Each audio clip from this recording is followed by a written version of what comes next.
வணக்கம் நண்பர்களே. நம்ம லாஸ்ட் மேரத்தான் 21 கிலோமீட்டர் பார்த்துருப்பீங்க. செகண்ட் பிளேஸ் வந்திருந்தோம். அது நம்ம கிளப்பில் இருந்து நடத்தியிருந்தாங்க.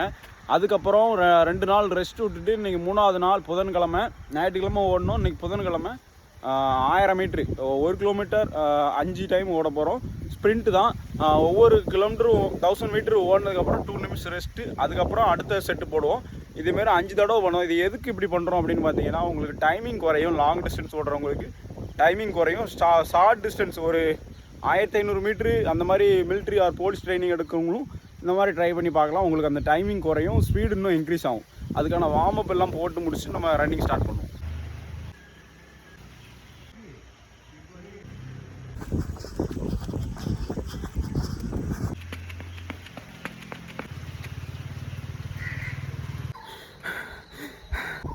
நண்பர்களே, 2 தடவை 1000 ஸ்ப்ரிண்ட் அடித்தோம்.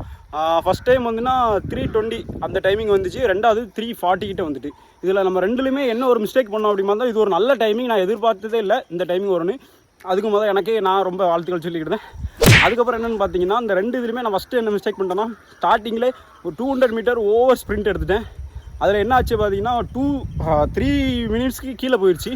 அது ஒரு நல்ல விஷயந்தான். ஆனால் அதுக்கப்புறம் டைமிங் ரொம்ப கம்மியாகுது.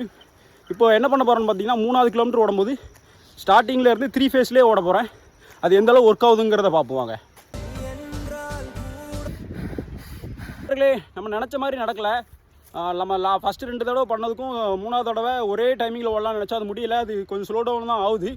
அதனால் இப்போ என்ன பண்ணலான்னு இருக்கோம்னு பார்த்தீங்கன்னா, 4th 1000 மீட்டர் வந்து முடிஞ்ச அளவுக்கு நம்ம ஸ்ப்ரிண்ட் கொடுத்து பார்ப்போம். நம்ம ஆவரேஜ் ஃபேஸு கம்ப்ளீட் ஆகலனாலும் 1 கிலோமீட்டர் நம்ம கம்ப்ளீட் பண்ணிடுவோம். ஆனால் ஆவரேஜ் டைம் கம்மியாக வராட்டாலும் நம்மளால் முடிஞ்ச அளவுக்கு ஸ்பீடு கொடுத்து பார்ப்போம். ஃபஸ்ட்டு கிலோமீட்டர் நம்மளுக்கு 230 ஒரு மில்லி ஒரு கொஞ்சம் தூரம் ஒரு 230 ஃபேஸ் வந்துச்சு. இப்போது நம்மளுக்கு எவ்வளோ தூரம் வருதுங்கிறத பார்ப்போம். 230 கீழே போதா அப்படிங்கிறத செக் பண்ணி பார்ப்போம். நண்பர்களே, நம்ம இன்றைக்கி நினச்ச மாதிரியே 4th 1000 மீட்டரை வந்து நம்ம முடிஞ்ச அளவுக்கு ஒரு டைமிங்கில் ஓடணும்னு நினச்சோம். அந்த டைமிங்கில் ஸ்டார்டிங் லெவல் அந்த ஸ்பீடு கொண்டு வரணும்னு நினச்சோம். அதேமாதிரி 227 வரைக்கும் கொண்டு வந்துருக்கோம். இது ஒரு நல்ல டைமிங். இதுக்கு முன்னாடி நானே இந்த டைமிங்கில் ஓடினதே இல்லை. 230 நல்ல டைமிங். அதுலேருந்து கொஞ்சம் கம்மியாகி 227 வந்திருக்கும். ஆவரேஜ் ஃபேஸ் பார்த்தீங்கன்னா 3 நிமிட்ஸ் 40 செகண்ட்கிட்ட வந்துட்டு அது நம்மளுக்கு பிரச்சனை இல்லை. நம்ம ரன்னிங் ஓடக்கு முன்னாடியே சொல்லியிருந்தோம் 230 கீழே கொண்டு வரணுங்கிறது தான் நம்மளோட கோல். கொண்டு வந்துட்டோம். சூப்பர். இந்த மாதிரி டைமிங்கில் நீங்களும் ஓடணும் நினச்சிங்க மறக்காம நம்ம ஐடியா ஃபாலோ பண்ணி நம்மளை சப்போர்ட் பண்ணுங்கள். ரெகுலராக நீங்கள் எவ்வளோக்குள்ளே ஃபாலோ பண்ணி சப்போர்ட் பண்ணுறீங்க, அதுக்கு தான் நான் வீடியோ நிறைய போட முடியும். மறக்காமல் நம்ம ஐடியா ஃபாலோ பண்ணிடுங்க. முடிஞ்சால் ஒரு லைக் போடுங்க. உங்கள் ஃப்ரெண்ட்ஸ் அண்ட் ஃபேமிலிக்கு யாரோ ரன்னிங் பண்ணிகிட்டு இருக்காங்க, அவங்களுக்கு டைமிங் வரும்னு நினச்சிங்கன்னா அவங்களுக்கு இந்த வீடியோ ஷேர் பண்ணுங்கள். ஓகே நண்பர்களே, நம்ம அடுத்த வீடியோ சந்திப்போம். நெக்ஸ்ட் வீடியோவில் ஒரு சேலஞ்சோடு உங்களை சந்திக்கிறேன்.